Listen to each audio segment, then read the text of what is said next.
YS Sharmila Reddy ఇవాళ Telugu Desam party జాతీయ అధ్యక్షులు మాజీ ముఖ్యమంత్రి నారా చంద్రబాబు నాయుడిని ఆయన నివాసంలో కలిశారు. తన కుమారుడి వివాహ ఆహ్వాన పత్రికను చంద్రబాబుకు అందజేసిన షర్మిల, రాజశేఖర రెడ్డి గారి మనవడు వైఎస్ రాజారెడ్డి గారి పెళ్లి జరుగుతున్న సందర్భంలో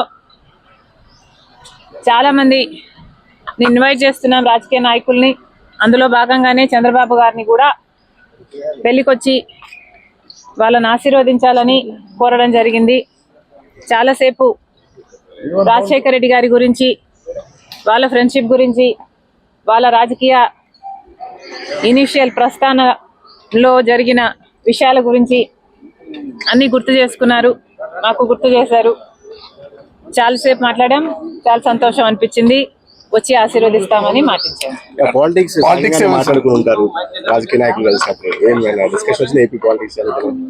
లేదమ్మా, యాక్చువల్లీ మోస్ట్లీ రాజశేఖర రెడ్డి గారి గురించే ఆయన ప్రస్తావించారు.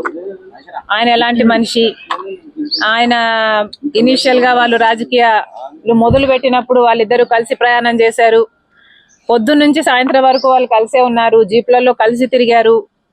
ఇలాంటివన్నీ ఢిల్లీకి వెళ్ళారు, అప్పుడు చీఫ్ మినిస్టర్ కి వాళ్ళిద్దరు కలిసి చేసిన ప్రయత్నాలు అయితేనేమి, ఇలాంటివన్నీ చెప్పుకుంటూ వచ్చారు. మేడం, కాంగ్రెస్ పార్టీలో మీ పాత్ర ఎలా ఉండబోతుంది? మీకు ఎటువంటి పదవి మీరు అనుకుంటున్నారు వస్తుందని చెప్పి వాళ్ళు మీకు ఏమన్నా?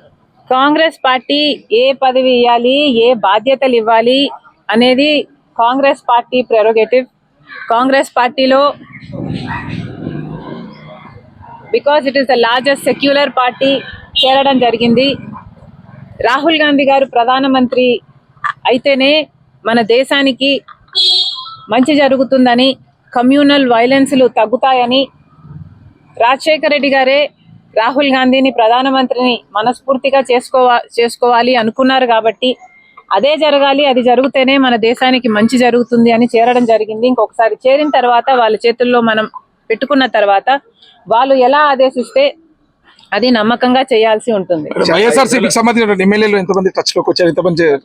ఈ అన్ని రాజకీయాలు ఎట్లా డెవలప్ అవుతాయి, నాకు ఏ బాధ్యతలు ఇస్తారు అన్న దాని మీద డిపెండ్ అయి ఉంటుంది. So we should all wait and see. మీరు చంద్రబాబు నాయుడు గారిని కలవడాన్ని ఏ విధంగా చూడొచ్చు?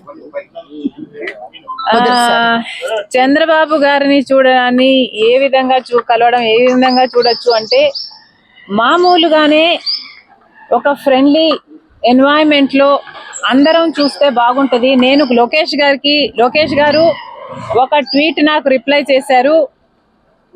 ఆ సందర్భాన్ని కూడా రాజకీయంగా చూడకండి. చంద్రబాబు గారికి ఒక క్రిస్మస్ కేక్ మాత్రమే పంపడం జరిగింది. ఒక కేకే కదండి, ఆ కేక్ క్రిస్మస్ కేక్. ఒక నిమిషం, లేదు పంపాం. ఆ కేక్, ఒక నిమిషం, let me finish.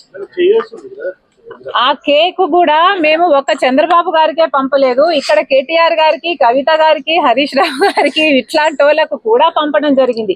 Actually the background is, రాజకీయాలు అన్నది జీవితాలు కాదు, రాజకీయం అన్నది మా ప్రొఫెషన్. మేము ప్రజల కోసం చేస్తున్న ఒక సర్వీస్. ఆ క్రమంలో మేమందరము ఒకరిని ఒకరు మాటలు అనుకుంటుంటాం. మేము రాజకీయ ప్రత్యర్థులం కాబట్టి అనుకోవాల్సి వస్తుంది, అనాల్సి వస్తుంది. అలాంటి బిటర్నెస్ ని ఓవర్కమ్ చేయడానికి పర్సనల్ లెవెల్లో కూడా ఒక పండగ వస్తేనో, ఏదైనా పెళ్ళి వస్తేనో వాళ్ళకు ఒక కేక్ పంపిస్తే on a friendly note, personal గా బిటర్నెస్ ఉండకూడదు, అందరం ఫ్రెండ్లీగా ప్రజల కోసం పని చేయాలి అన్నది కాన్సెప్ట్. ఇప్పుడు కూడా చంద్రబాబు గారిని పెళ్లికి మాత్రమే పిలవడానికి వచ్చాము. ఇది పొలిటికల్ కానే కాదు. చంద్రబాబు గారు ఒక తెలుగుదేశం పార్టీకి నాయకుడు, నేను కాంగ్రెస్ పార్టీలో ఒక కార్యకర్తను. మాకు రాజకీయంగా ఏ లావాదేవీలు ఉండదు, ఉండకూడదు, ఉండబోవు కూడా. రాజశేఖర రెడ్డి గారు కూడా తన సొంత పిల్లల పెళ్లిలకు కూడా చంద్రబాబు గారిని ఇన్వైట్ చేయడం జరిగింది. చంద్రబాబు గారు కూడా రావటం జరిగింది, మమ్మల్ని ఆశీర్వదించడం జరిగింది. ఇదే అందరికీ. తెలంగాణ రాజకీయాల్లో షర్మిల పాత్ర ఉండబోదా?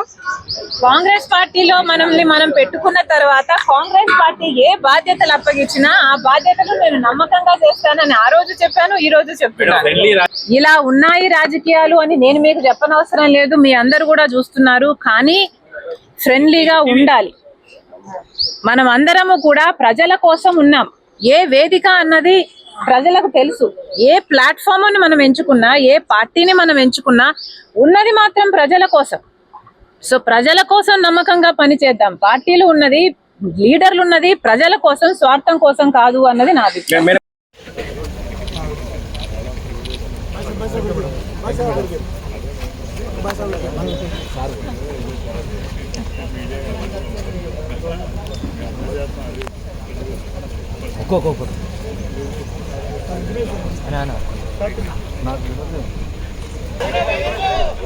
అన్న కొద్ది సైడ్ ఓకే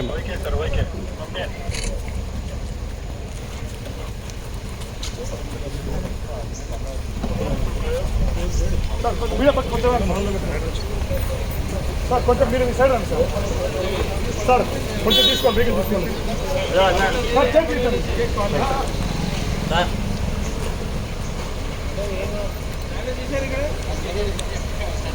पीछे ट्राइबल नीचे